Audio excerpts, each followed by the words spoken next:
Hello friends, today we are going to evaluate the integral of 1 over 1 plus x square into d of x. Previously we were using use substitution method to solve the integral of some of the difficult integrals, but today in this particular case we will be using the trigonometric substitution method to solve this integral.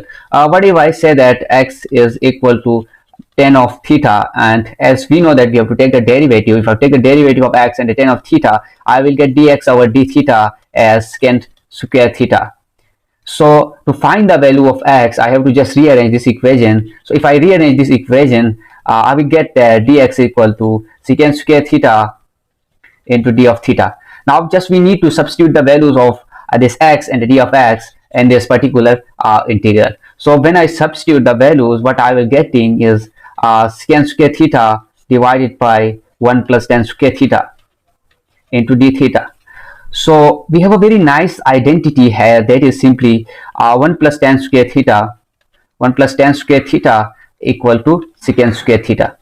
So this is really simple. Just replace this 1 plus tan square theta with this nice identity, that is secant square theta. So if I replace this secant square theta over d theta, and this 1 plus tan square theta equal to secant square theta, so this secant square theta are equal, so this we cancel out, and what I am getting is simply d of theta.